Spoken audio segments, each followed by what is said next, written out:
In today's episode, I'll talk about two interesting stories. In the first one, I'll talk about how Indian ports actually work and why they are sort of the invisible engine behind our entire economy. And in the second story of the day, I'll talk about why a new internet price cap that you have probably never heard about could potentially change how millions of Indians get online. Welcome to the Daily Brief Show by Zerodha, where our aim is to cut through the noise and simplify the biggest news and stories in the financial markets in a way that is easy for all of us to understand, yet one level deeper as compared to your traditional news channels. I'm your host Anurag Bansal, and today is Thursday, the 19th of June.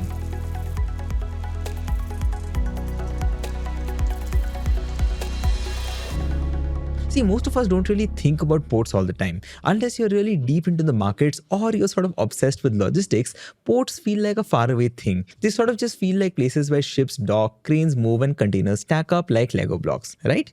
But the thing is, behind this blurry image is a highly organized industrial backbone that keeps the global economy running. In fact, ports are probably the most invisible yet the most essential part of international trade. And without them, nothing moves. And in India, this invisible backbone is carrying more weight than it ever did before.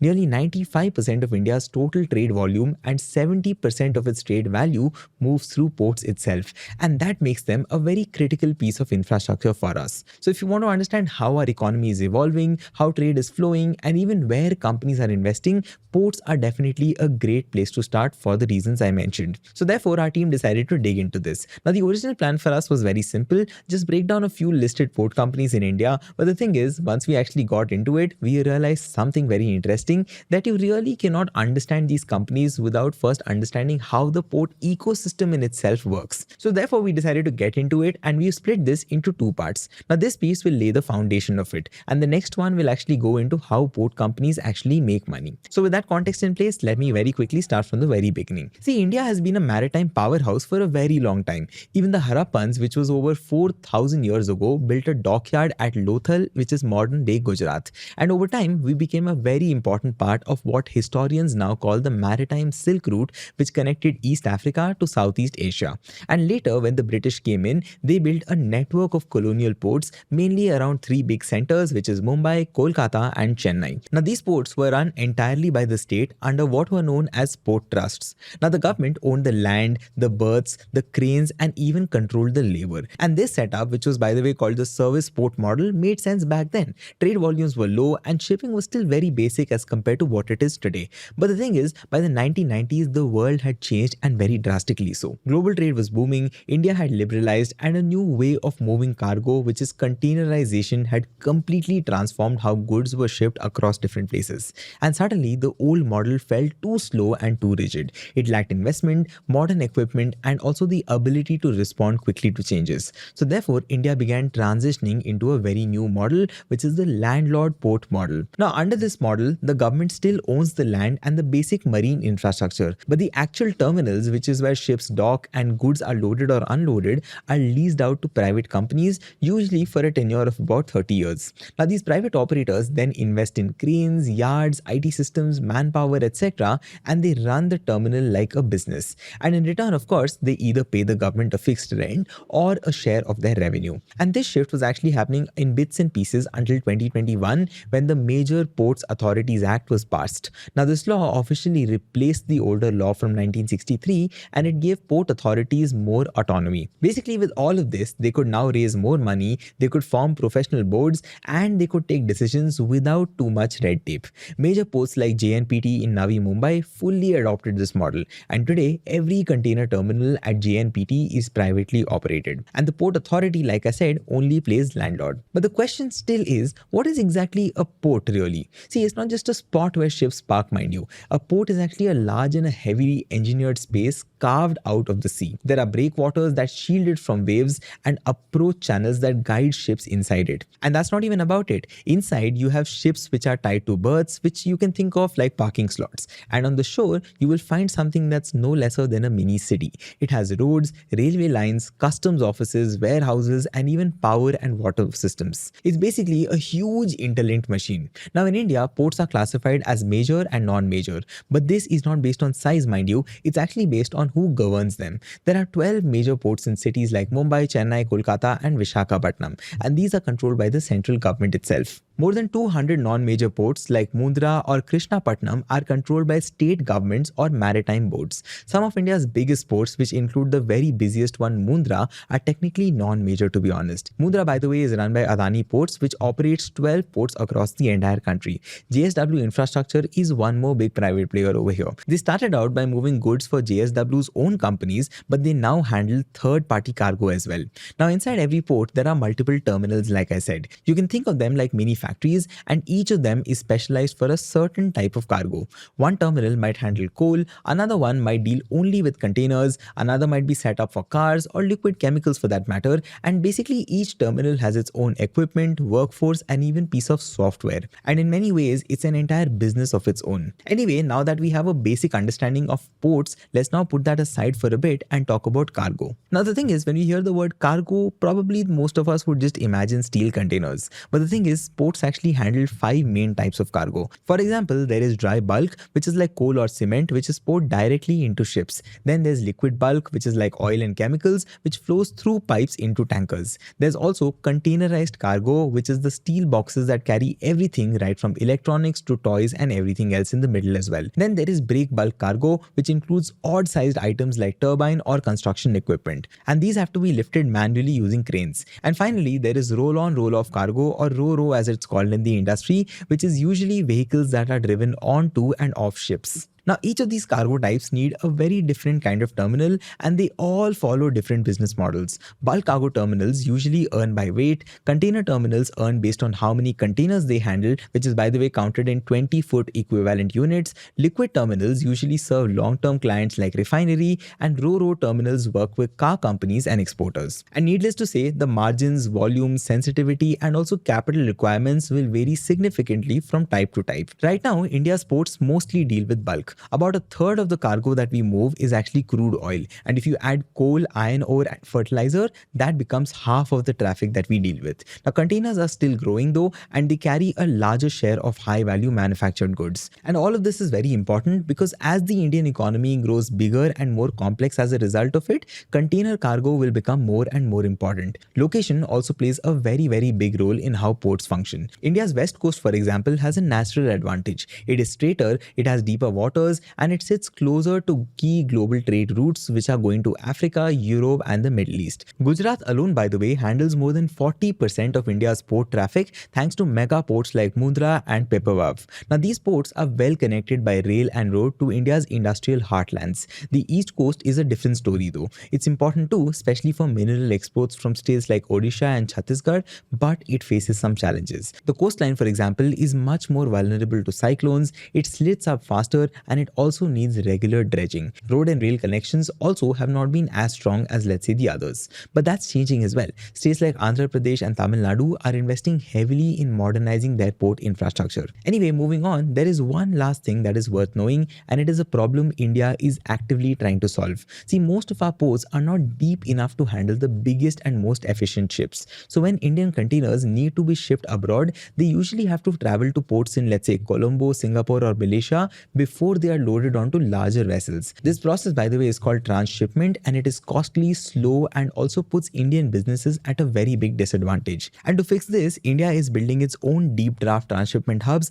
like Virinam in Kerala and Garati Bay in the Andamans. Now, these could basically help India reduce dependence on foreign hubs and also become a global logistics player in our own right. But all that said and done, like I mentioned in the beginning of the story, this is just the starting. In the next edition, we will break down how the listed port companies are doing, how they make money, and what to watch out for in their financials. But now that you know how the entire port ecosystem works, that analysis will hopefully make a lot more sense and you'll be able to relate to it. And let's now move to the second story of the day. See, something unusual has happened in India's telecom world last week, and most of us have not even noticed it. Our country's telecom regulator TRAI quietly stepped in and and issued a new rule which puts a cap on certain internet charges. Now, mind you, that's not something which will directly affect your mobile data bill or your broadband connection at home for that matter. In fact, it has nothing to do with the services that most of us use every day.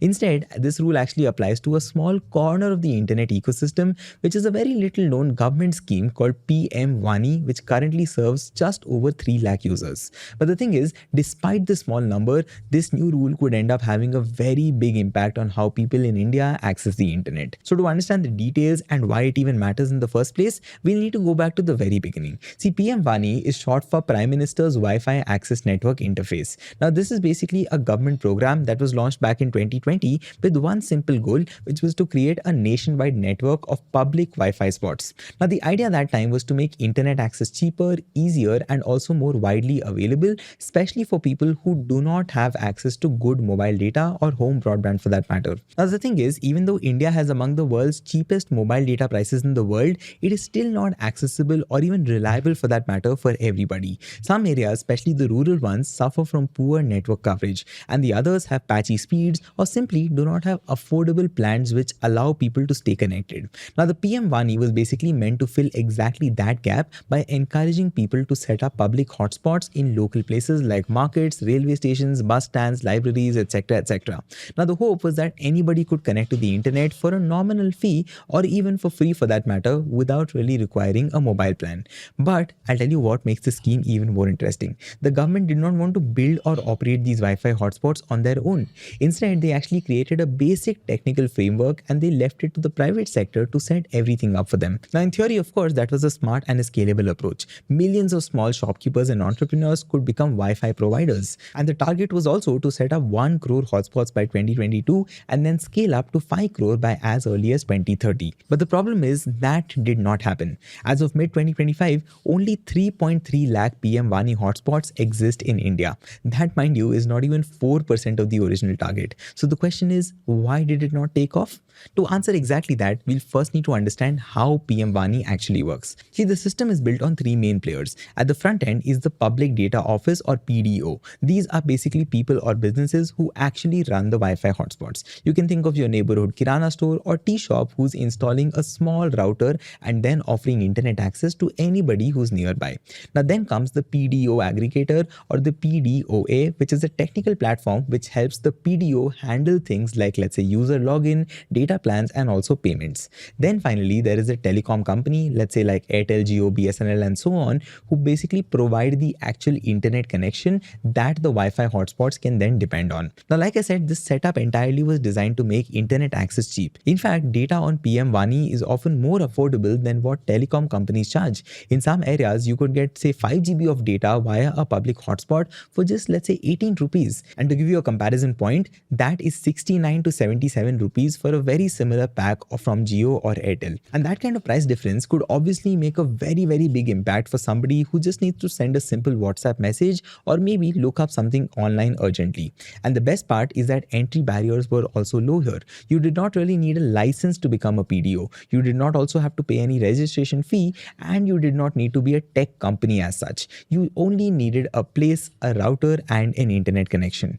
But that last part, which is the internet connection, is exactly where sort of everything broke down. See, even though the scheme did not really require licenses, PDOs still needed to buy a broadband connection from a telecom company to supply that Wi-Fi. And that very broadband obviously turned out to be very expensive. Telecom companies did not allow people to use cheap home broadband plans or public Wi-Fi for that matter. They started treating PDOs as commercial users and they pushed them to buy business broadband or leased lines. Now, these, mind you, are the kinds of plans which are usually meant for large office or hotels. And these commercial internet plans come with heavy price tags. Some providers, for example, charge tens of thousands of rupees every single year. In many cases, telcos insisted that PDOs could only use leased lines, which are dedicated high-speed internet connections with strong service guarantees, which usually cost more than 60,000 rupees per month. There were also reports of some being asked to pay as much as 8 lakh rupees a year just for that connection. And that obviously completely defeated the purpose of PM-WANI, a scheme that is basically meant to enable, let's say, a chai wala or a small store to offer Wi-Fi for say 10 to 20 rupees a day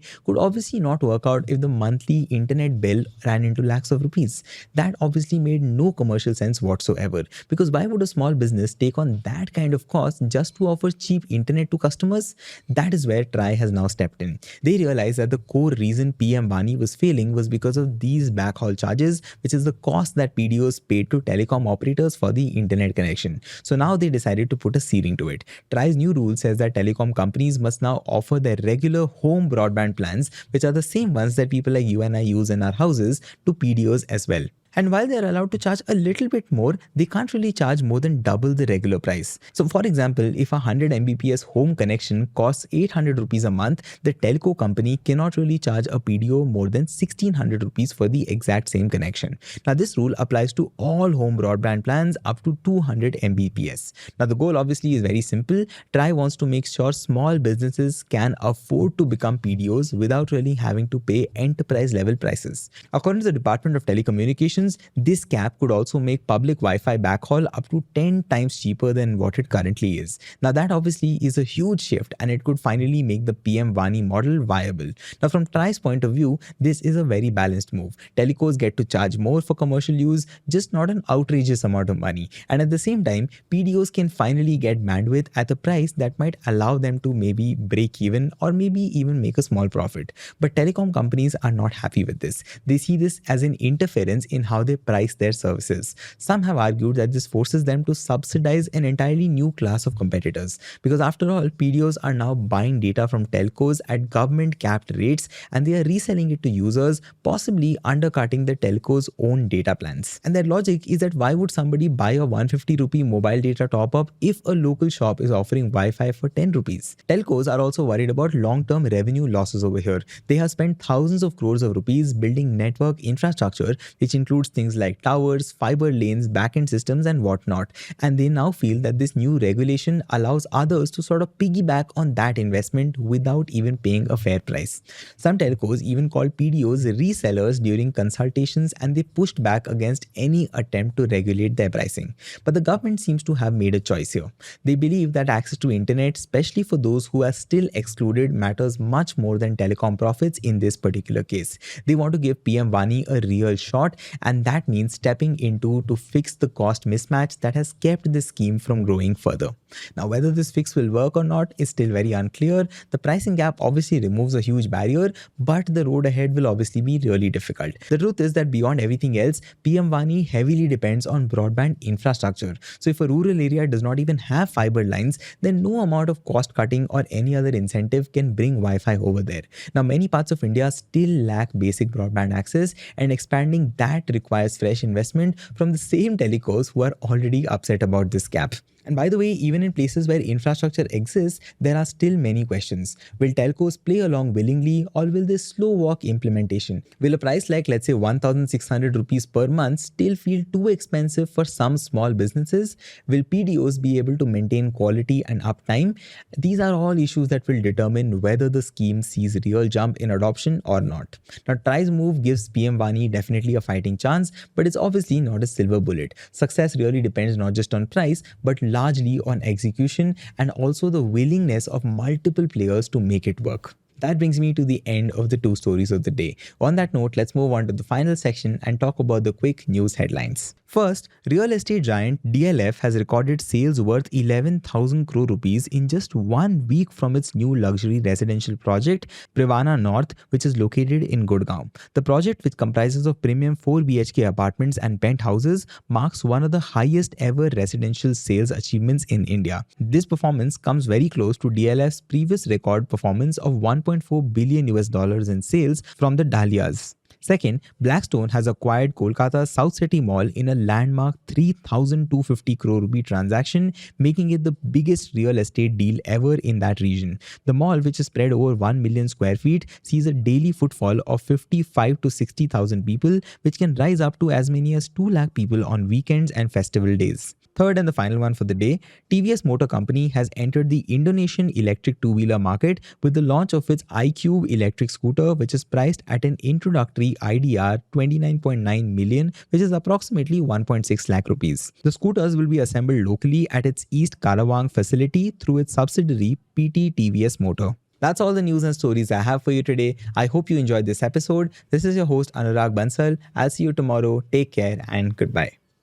Disclaimer: this content is for informational purposes only. None of the stocks, brands, or products mentioned are recommendations or endorsements.